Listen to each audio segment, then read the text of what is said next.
Monsieur Thierry Mongala, ministre de la Communication en République du Congo, est-ce que votre gouvernement est mature?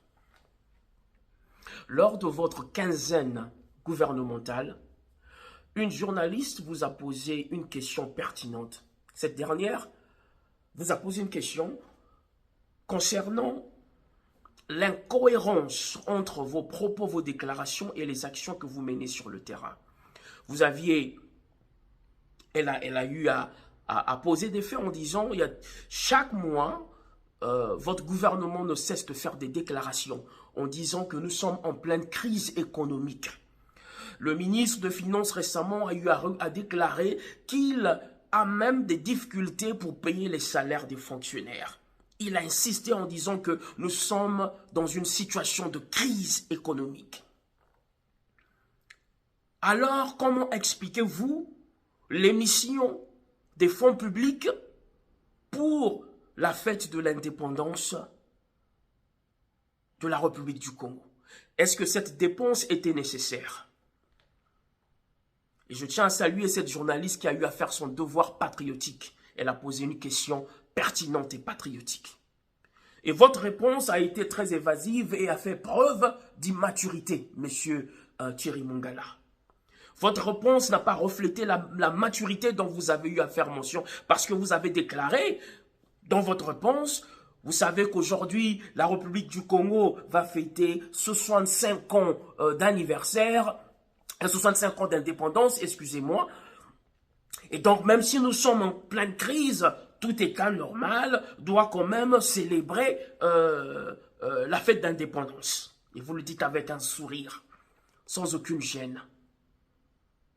Vous voyez, par votre réponse, monsieur Thierry Mongala, vous avez en fait prouvé en Mondovision que vous et votre gouvernement, vous êtes une bande d'immatures. Excusez-moi ce terme, je suis obligé de le dire, cela me fait très mal, mais malheureusement c'est ça la réalité. Parce qu'aucune personne mature qui se trouve en pleine crise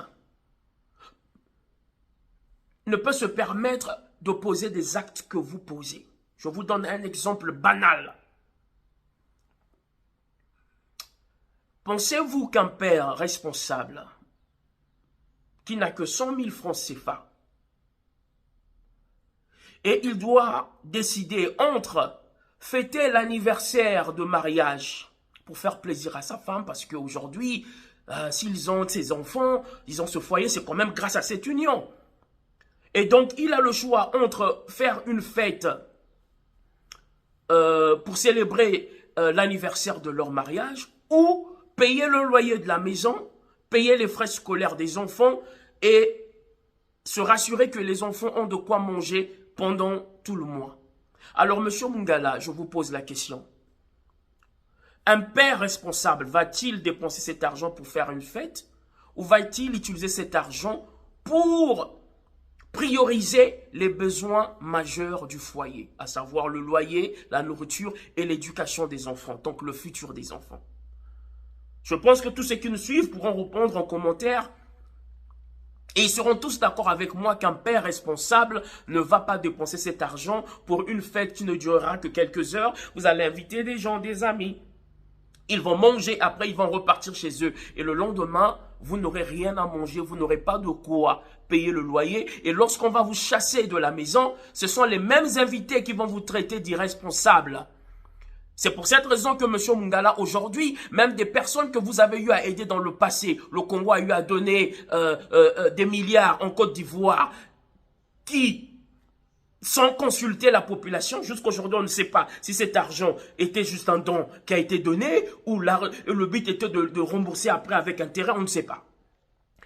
Et aujourd'hui, vous pouvez voir les exploits que M. Ouattara est en train de faire dans son pays par rapport au bilan de M. Denis Sassou Nguesso. Et c'est pour cette raison que ces mêmes personnes que vous avez eu à inviter lors de vos cérémonies aujourd'hui vous traitent tous des responsables.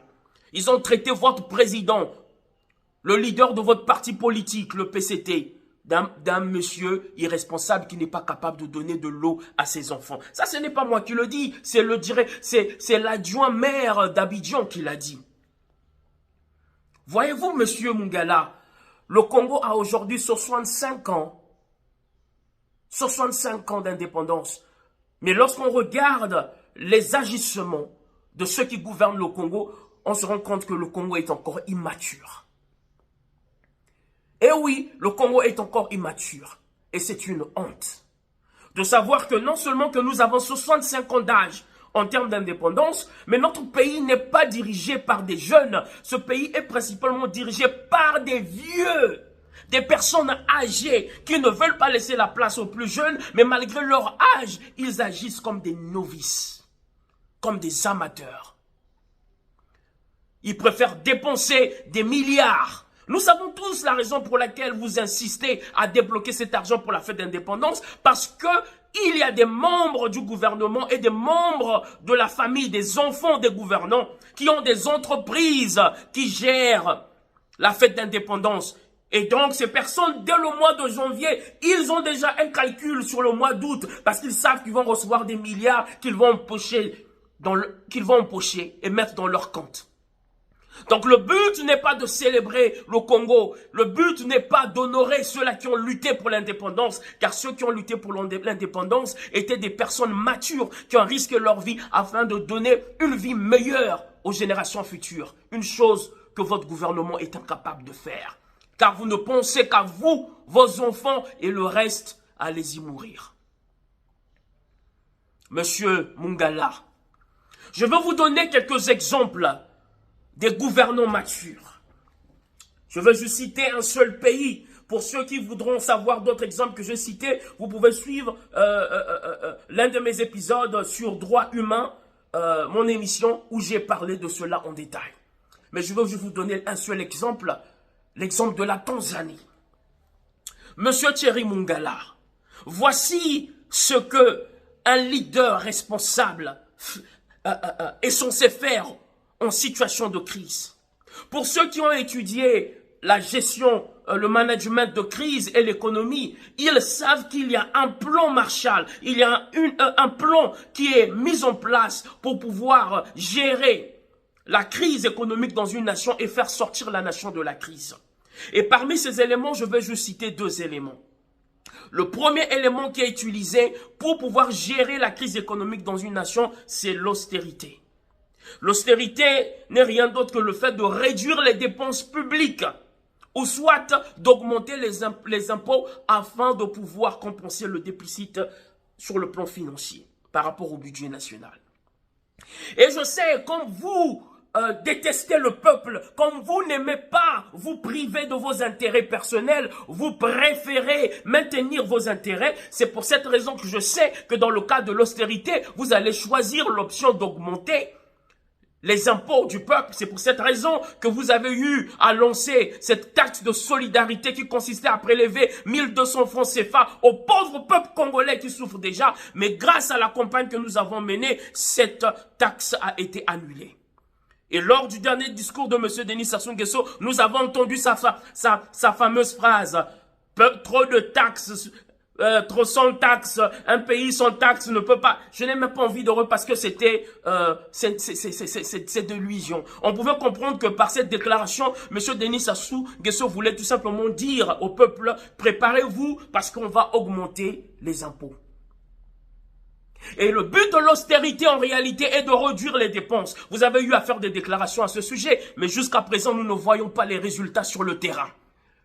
Vous continuez à dépenser l'argent du peuple pour des mariages luxueux, des voyages. Vous continuez à sortir, à voyager, alors qu'il y a des normes qui sortent, qui interdisent aux ministres de sortir, mais vous continuez à le faire. Mais regardez ce que le président tanzanien a eu à faire dans le cadre de l'austérité.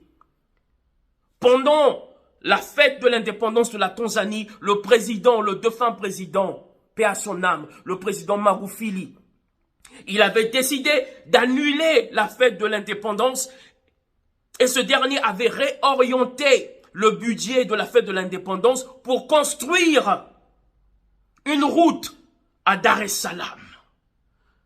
Voyez-vous la maturité politique, la maturité de gouvernance, la bonne gestion de crise économique. Voici un exemple de ce que vous êtes censé faire dans votre gouvernement. Et en 2020, le même président Magufuli, Il a également annulé la fête de l'indépendance.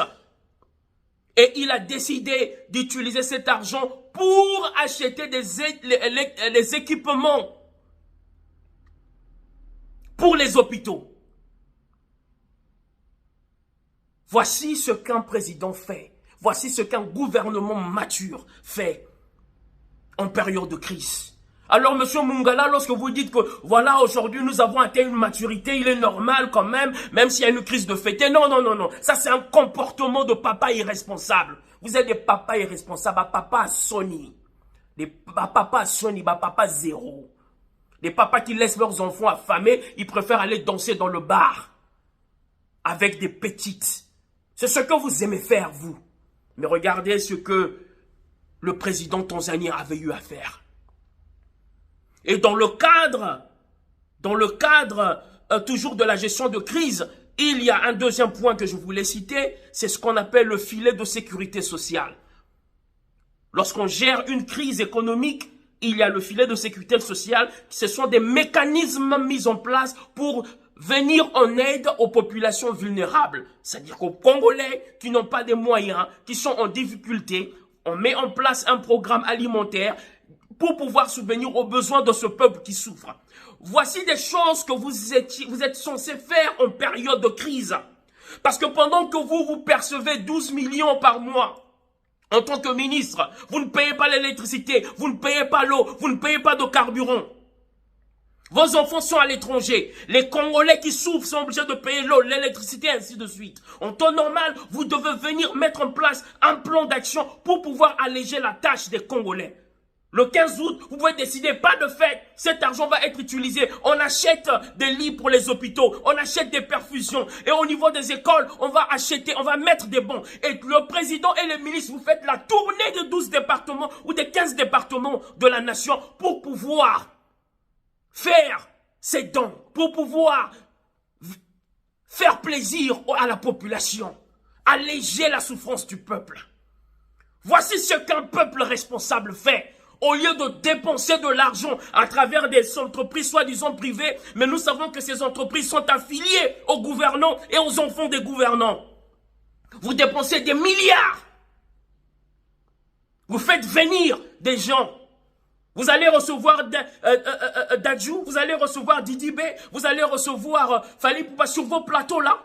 Mais demandez à Dadju, à Didibé, si vous avez un seul plateau en République du Congo qui peut rivaliser les plateaux des chaînes de télé ivoiriennes. Vous voyez? Vous parlez d'indépendance, vous n'avez même pas de chaîne de télévision moderne. Juste une seule chaîne, monsieur Mungala, vous êtes incapable de la gérer. Vous parlez d'indépendance alors que vous dépendez toujours des importations en termes d'alimentation. Monsieur Denis Sassou Nguesso a promis l'indépendance d'ici l'an 2000. L'autosuffisance alimentaire d'ici l'an 2000. Mais nous sommes en 2025. Les Congolais dépendent toujours des importations pour se nourrir. Alors de quelle indépendance parlez-vous? C'est pour cette raison que nous, les patriotes, nous disons non à cette fête de l'indépendance. Nous la boycottons. Seuls des inconscients et les complices du pillage de la République du Congo participeront à ce marathon maudit et à ces concerts de la honte.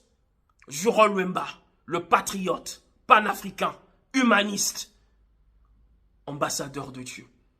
Que Dieu bénisse le Congo, que Dieu bénisse l'Afrique et le reste du monde. Bonne journée.